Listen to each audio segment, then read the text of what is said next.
একটা হাদিসকে জাল বলে মুখস্থ উড়িয়ে দেওয়া, একজন মুহাদ্দিস না হয়ে কথাটা উড়িয়ে দেওয়া কত বড় খিয়ানত, এটা আপনি চিন্তা করুন। আমরা মুহাদ্দিস নই, তবে মুহাদ্দিস যারা তাদের কথাটা নকল করে প্রমাণ করতে চাই বক্তব্যটা, কিন্তু যারা মুহাদ্দিস না তারা একটা হাদিসে একটা হুকুম লাগাই দিলেই হলো, এটা আমি আপনি কি মেনে নেব? ঠিক নাসবুর রায়ের টিকা করতে গিয়ে সেম এই কথাগুলোই উল্লেখ করেছেন যে দুইজন রাবী ত্রুটিপূর্ণ, এই হাদিসটা মানে গ্রহণযোগ্য না। তো আমি মুহাদ্দিসদের বক্তব্যটা গ্রহণ করব না এই সমস্ত ইনসাফ যারা করেননি, মুহাক্কিক তাহকিক করতে গিয়ে যারা ইনসাফ করেননি, বরং তথাকথিত মাযহাবের সাগরে হাবুডুবু খেয়েছে, নিমজ্জিত হয়েছে, এক পেশি যারা কথা বলেছেন তাদের কথা আপনি গ্রহণ করবেন। আল্লামা জাইলাই, ইমাম জাইলাই রহিমাহুল্লাহ তিনি প্রখ্যাত হানাফি বিদ্বান। আব্দুল হাই লাখনবী তিনি প্রখ্যাত হানাফি বিদ্বান। ইবনু হাজার আসকালানি, ইমাম শাওকানি, তারা হানাফি না,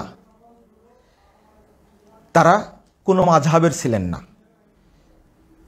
তাদেরকে কেউ বলে ঠেলে দেয় শাফি মাযহাবের না। আলবানী রহিমাহুল্লাহ তো কোনো মাযহাবেরই না, এটা তো আপনারা পরিষ্কার সবাই জানেন। সব মাযহাবের বিরুদ্ধে তার অবস্থান। বন্ধুরা আমার, এখানে যে কথাটা আমি উল্লেখ করতে চেয়েছি সেটা হলো যে তিনি এই হাদিসটাকে কিভাবে জাল বললেন, কোন যুক্তিতে। এবার আসুন আমরা বলবো, আচ্ছা একটা হাদিসের রাবির মধ্যে মানে জাল বর্ণনাকারী, অর্থাৎ মানে মাতরুক বর্ণনাকারী, পরিত্যক্ত রাবি থাকলেই কি ওই হাদিসকে জাল বলা যায়? তখন জাল বলা যায়। এই এলেমটা আগে গ্রহণ করার দরকার, এটা হলো এক নম্বর বিষয়। এই এলেমটা আগে দরকার, এই মারেফতটা দরকার। যে ইবনু হাজার আসকালানী রাহিমাহুল্লাহ মারেফত শব্দটা উল্লেখ করেছেন, যে ইমাম বুখারী রাহিমাহুল্লাহর ওই মারেফতটা ছিল যে কোন হাদিসটাকে কোন হুকুম লাগানো যায়। আমি সেই আলোচনায় পরে আসবো ইনশাল্লাহ। তো এখন যেটা আমি বলবো যে একটা হাদিসের মধ্যে সনদে একজন মিথ্যুক বা পরিত্যক্ত রাবি থাকলেই তাকে কি জাল বলা যায়? না। যদি ওই হাদিসের ব্যাপারে, ওই হাদিস ছাড়াও ওর মতো যদি সাক্ষী আরও হাদিস থাকে, তাহলে কখনো ওই হাদিসকে জাল বলে কখনো প্রত্যাখ্যান করা যায় না। তার একটা উদাহরণ আপনাদের সামনে এখনই পেশ করবো ইনশাআল্লাহ। সেটা হলো যেটা আমরা উল্লেখ করেছে জাল হাদিসের কবর রাসূল সাল্লাল্লাহু আলাইহি ওয়াসাল্লাম বইয়ের মধ্যে। বন্ধুরা আমার, আপনারা একটু দেখবেন আসলে এই আলোচনাটা বিশেষ করে যারা সনদ নিয়ে আলোচনা করে, যারা তাহকিক করতে চায় তাদের জন্য, যারা আলেম মানুষ তাদের জন্য।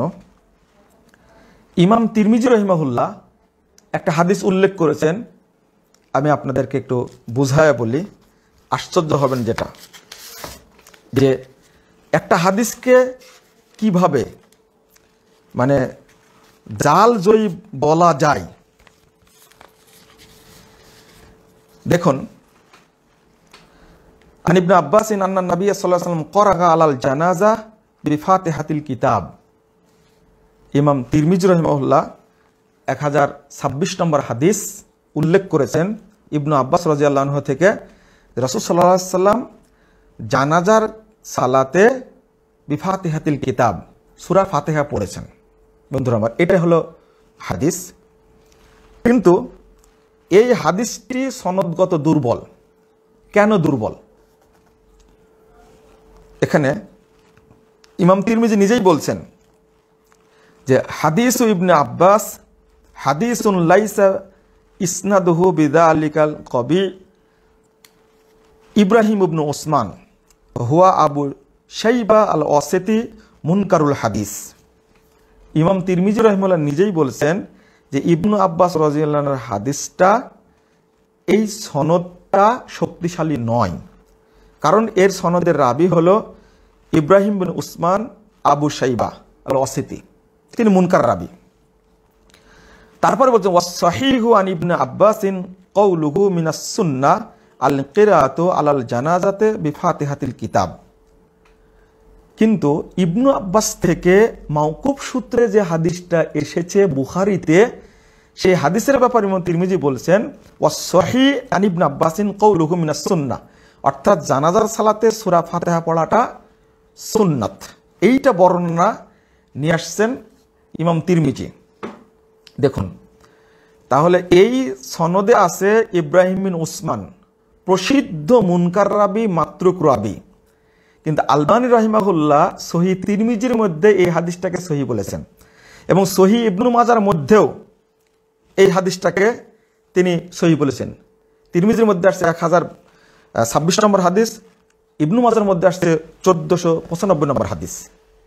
তাহলে এই সনদের মধ্যে একজন মাতরুক, মুনকার এবং মিথ্যুক রাবি, যেমন ইমাম শুবা, কাজ্জাবাহু শুবা, যেটা বদরুদ্দিন আইনি রাহিমাহুল্লাহ তিনি উল্লেখ করেছেন যে ইমাম শুবা তাকে মিথ্যুক পর্যন্ত বলেছেন।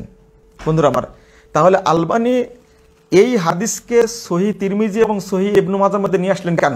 এক, শুধু তাই, আবার এই রাবি থাকার কারণে আলবানী রহিমাহুল্লাহ এই ইব্রাহিম বিন উসমান, এই রাবি থাকার কারণে আলবানী রহিমাহুল্লাহ এই হাদিসকে জাল বলেছেন। কোন হাদিস? ওই যে 20 রাকাতের যে হাদিস। আলবানী রহিমাহুল্লাহ বলেছেন ইন্নাহু হাদিসুন মাউদু, সিলসিলা জয়ীফা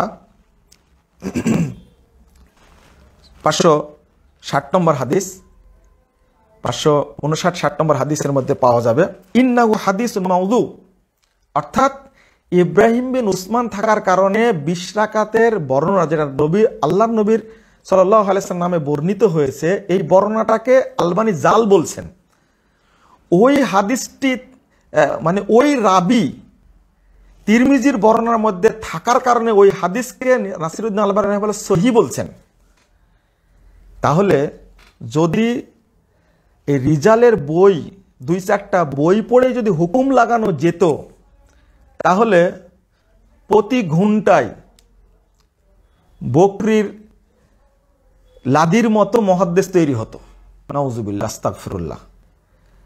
এই সমস্ত নাক কাটা মানসিকতা নিয়ে বর্তমানে যারা হাদিসকে মানে জাল জয়ীব আখ্যা দিচ্ছে, জাল হাদিসকে সহি বলে আখ্যা দিচ্ছে, এমনকি ইবনু উমর রাদিয়াল্লাহু আনহু বর্ণিত, বুখারী মুসলিমে বর্ণিত হাদিসকে এক নাদান, এক মূর্খ সে জাল বলে দিয়েছে।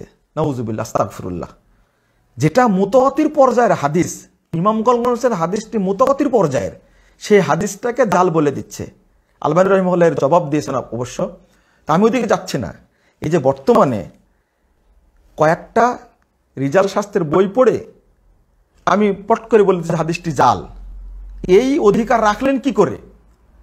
যে আলবানী এই 20 রাকাত তারাবির হাদিসের ব্যাপারে, যেটা মুসান্নাফ ইবনে শাইবার মধ্যে এসেছে, সেটা হল 2য় খণ্ডে 286 পৃষ্ঠা, বাইহাকির মধ্যে এসেছে, এই হাদিসের রাবির মধ্যে আসছে ইব্রাহিম বিন উসমান, এই হাদিসটাকে জাল বলেছেন। ওই একই রাবি তিরমিজির মধ্যে এসেছে, সেই হাদিসকে আবার সহি বলেছেন। সহি বলার কারণটা কি? কারণ আল্লাহ রাসূল সাল্লাল্লাহু আলাইহি ওয়াসাল্লাম জানাজার সালাতে সূরা ফাতিহা পড়তেন মর্মে সহি হাদিস আছে অনেকগুলি। এটা সাহাবী থেকে বর্ণিত হয়েছে, সহি বুখারীর হাদিস, লিতা আলামু আন্নাহা সুন্নাহ। ইবনু আব্বাস রাদিয়াল্লাহু আনহু বলছেন তোমরা জানো এটা সুন্নাত। তাহলে একটা ইমাম তিরমিজিও বলছেন ওয়াসসাহিহ আন ইবনে আব্বাস, এই জন্য হাদিসটাকে সহি বলেছেন সহি ইবনু মাজার মধ্যে, সহি তিরমিজির মধ্যে, অথচ ইব্রাহিম বিন উসমানই আছে। সবচেয়ে মজার ব্যাপার হলো ইব্রাহিম বিন উসমান থাকার কারণে, তিরমিজির এই হাদিসের মধ্যে ইব্রাহিম বিন উসমান থাকার কারণে হানাফি মাযহাবের ভাইয়েরা এই হাদিসকে প্রত্যাখ্যান করেছে। কারণ তিরমিজির বর্ণনার মধ্যে আছে যে সূরা ফাতিহা পড়তেন জানাজা সালাতে রাসূল সাল্লাল্লাহু আলাইহি সাল্লাম, এই হাদিসটা তারা দলিল গ্রহণ করবে না, কারণ এর মধ্যে ইব্রাহিম বিন উসমান আছে তাই। অথচ ইব্রাহিম বিন উসমান ত্রুটিপূর্ণ, ঠিক 20 রাকাত তারাবির মধ্যে যে ইব্রাহিম বিন উসমান আছে ওই একই রাবি আছে, এখান থেকে প্রত্যাখ্যান করছে, আবার ওই হাদিসকে গিয়ে দলিল হিসেবে পেশ করছে, যদিও সব হানাফি বিদ্বান ইব্রাহিম বিন উসমানকে পরিত্যাগ করেছেন। এখন যেটা আলোচনা আমাদের সেটা হলো যে যদি শাহেদ পাওয়া যায় তাহলে এই হাদিসকে আমি প্রত্যাখ্যান করতে পারি না, জাল বলে উড়িয়ে দিতে পারি না। আরো বহু রাবি প্রমাণ আছে, আমি বিভিন্ন বই আলোচনা করেছি। জাল হাদিসের কবলে রাসূল সাল্লাল্লাহু আলাইহি ওয়াসাল্লাম সালাত, এই বইয়ের মধ্যে ভ্রান্তির বেড়াজাল একামতের দিন, সবচেয়ে জয়ীফ ও জাল হাদিস বর্জনের মূলনীতি, এই বইটা আমি ভাইদেরকে পড়তে বলি, পড়লে অনেকটাই ধাঁধাটা ছুটে যাবে। উপমহাদেশে যে জাল হাদিসের কারখানা, উপমহাদেশে যে জাল হাদিসের ব্যবসাটা বেশি চলে, মিথ্যা হাদিসের ব্যবসাটা যে বেশি চলে, সেটা আমরা উল্লেখ করেছি জয়ীফ ও জাল হাদিস বর্জনের মূলনীতি এই ছোট্ট বইটার মধ্যে। বন্ধুরা আমার, তো আপনি 2-1টা রিজাল শাস্ত্রের বই পড়ে আপনি একটা হাদিসকে প্রত্যাখ্যান করলেন এইভাবে, এই সাহসটা পেলেন কোথায়? 1 নম্বর।